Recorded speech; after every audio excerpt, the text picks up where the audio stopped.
This is the story of my journey to 20,000 in savings.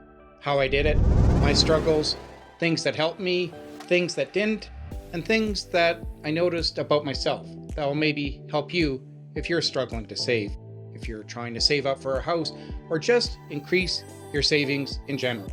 Let's get started. So way back in the day, I wanted to save an emergency fund, right? I heard everybody talking about it and the fact that I'm in personal finance and investing, and if I don't have an emergency fund, well, that looks kind of bad. And I figured, well, in the past, if an emergency comes up, it's the same what everybody else does, right? I'll just put it on my Visa if I have an emergency or whatever. But then I noticed charges would start racking up on my Visa little by little, and every month the balance would grow a little higher. I think this might sound familiar to you. I just started not knowing every detail about my expenses, to be honest, but I had a general idea of where my money was going. And I looked at my monthly paycheck, right? Or more specifically, every paycheck, I get paid every 2 weeks. So I looked at that and I kind of analyzed that and said, okay, what can I afford to contribute every 2 weeks to this savings account? So I started taking 10% of my paycheck, or $160 every 2 weeks, $320 a month, or $3,840 a year. I figured that's a good starting point. 10% of my paycheck every time it comes out. So the first thing I did is set up a separate account, a high interest savings account. One bank was offering a 4.5 high interest savings yield account. So I figured, okay, I'll transfer it from my main account into that savings account like clockwork every time I get paid. I didn't automate it. I just knew, oh, I got my paycheck. Before I do anything else, 10% into that high yield savings account. But then some of the challenges were, I realized my Visa was creeping up. And so I started looking at, okay, what's going on my Visa? Well, I was taking stuff that I was normally using as my paycheck and just putting it onto my Visa instead, which really wasn't helping anything. And well, okay, what was I paying for? Some were subscriptions, others were, say, trips to the grocery store, and not the main trips, just additional visits. So I figured, well, let's look at some of those subscriptions. Do I really need them? Like, what are they? And after analyzing it, well, some I really want to keep, right? They were necessary, or I really wanted them, almost needed them. Others, well, is there a free version available? Because it was mainly software. So let's look into alternatives. And other times when I went to the grocery store, well, what was it for? It was for additional goodies and snacks for the weekend, or treats, additional things that just were kind of an impulse buy that I didn't really need, right? We had the main groceries, we were good. And so I didn't really need to visit the grocery store. So some of my resolutions were, okay, stop making those visits. Just eat what's in your pantry, maybe the odd treat or something, but don't make any more visits to the grocery store. For the subscriptions, okay, try another version of the software. It's free. It doesn't have all the bells and whistles that a paid one would have, but try to make do with the free version. Or say it's a subscription service that you didn't need. Like, see if you can do without it. See if a month or two goes by and you hardly miss it. You know, is it a want or is it actually a need? So an example was Adobe Creative Cloud, right? Which, if you know anything about it, it's very expensive. It's the best there is, somewhat, for some of the applications, but it's $87 Canadian a month. Okay, let's reduce that. And I don't use all the apps. I got it down from $87 to about $28 a month. And I switched out some of the programs and just went with free versions or a one-time purchase. And I'm doing fine now. I don't even miss it that much. And gradually I noticed I became more aware of what I was spending, right? Like I did. I started shifting my mindset. Instead of taking the kids to the mall to hang out, I take them to the park or something, or do a free alternative, something like that, or just spend time with them. In case you don't know, I have a set of twins, right? A boy and a girl. And so I'm a dad, and you want to be a good dad, but it's not always about rewarding him with treats and presents. It's more about your time. So I'm like, okay, don't view it as you have to buy him something. Give him your time, the greatest gift. In case you're new to my channel, I'm Aaron, a 20-year corporate accountant and analyst living in Western Canada. I talk about personal finance, investing, and investment portfolios. I have about 20 years experience in investing. Subscribing to my channel, I'm sorry to say, won't get you financial freedom that many other creators promise. However, if you want honest, transparent, informative, and I hope entertaining videos and information, well, you've come to the right place. I've also created a membership which, in addition to some great perks, you'll help support my channel. I think it's worth checking. So after about 2 years of back and forth and kind of this struggle of, trying to tie up loose ends and leaks and finding where my money was going, I was able to save about $7,700. So I figured, well, that's good. It's going to be real difficult, but I want to up my contribution to 20% of my paycheck every 2 weeks. So now that means $320 every 2 weeks, $640 a month, $7,680 a year.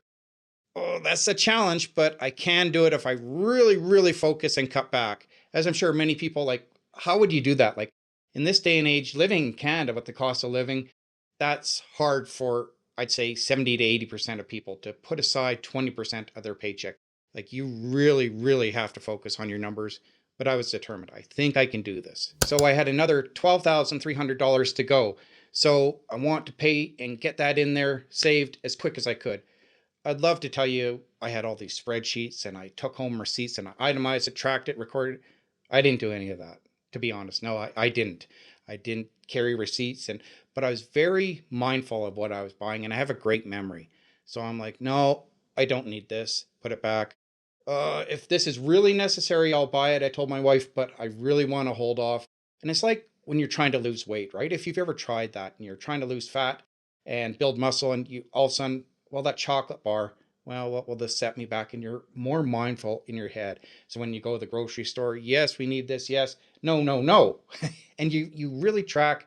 And that's how you make progress, is you're very aware of your spending and you watch every bill that's coming in and, oh, can we lower this? Can we call about this? Okay, we're going on a trip.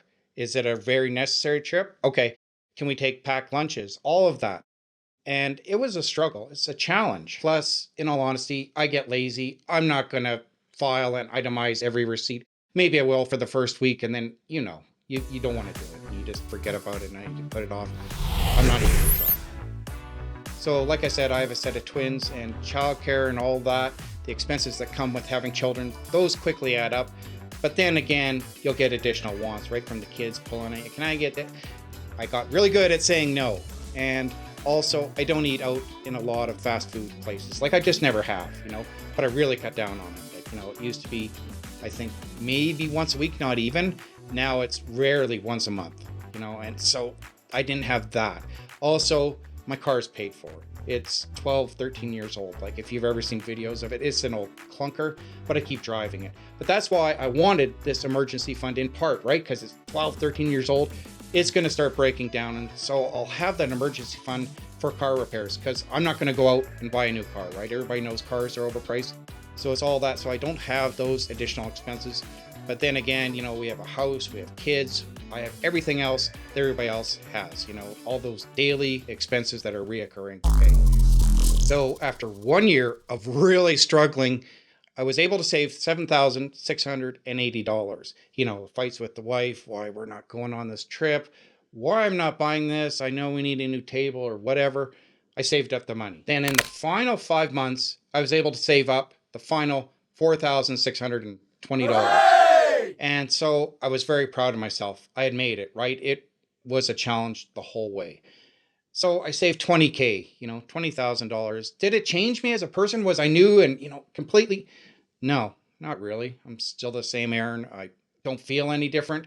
But I noticed that I was very mindful of what I was spending. Like I did, I shifted my mindset. It didn't change me and I'm a, new person. I'm going to the moon, to be honest. No, I don't think anybody really changes at 20K. But you do shift your mindset. You realize what's important, what you were buying as wants that you thought were needs. And so it did change me in that sense.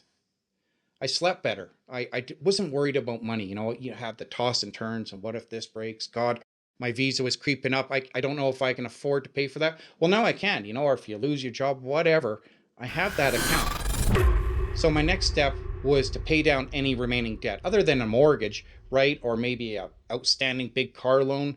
Pay down any debt as much as you can, over 6-8%. And that's my goal. That was my goal back then, and put it towards investments after that, right? I believe in self-directed investments, unless it's really complicated like estates or, inheritance or some, sure, financial advisor for that. But for investing in index funds, buying stocks, all that, I can do that myself and not pay those fees. So that became my focus back then, on doing that with my money, paying down debt, then investing. So what did not work for me is using spreadsheets, right? And recording every purchase, taking home receipts, itemizing it, putting it into there, or using some finance app to track my progress. Like all of that is just too complex, right? I knew I wouldn't be motivated enough to do it. So that was enough. What did work for me was to, like clockwork, as soon as I saw my paycheck come in, put 10 or 20% right into that savings account, like immediately, and not even think about it. Like before I made any other purchases, boom, transfer right in. Also, being mindful of what I was spending my money on, like being very aware of my spending habits and watching for those psychological tricks, right? Like, wow, this looks great. Hold off. I know this isn't as flashy or does all the, features, doesn't have all the bells and whistles, but look for a cheaper alternative. Or you see something, I don't know, can I buy this somewhere else cheaper? Or do I even need it at all? Like that's what really helped me, shifting my mindset, looking for cheaper alternatives.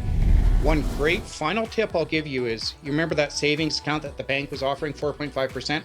After about a year and a half, I got an email saying, oh, our promotional interest rate on that high yield savings account, well, that's ending, right? Because the banks are in there to make money.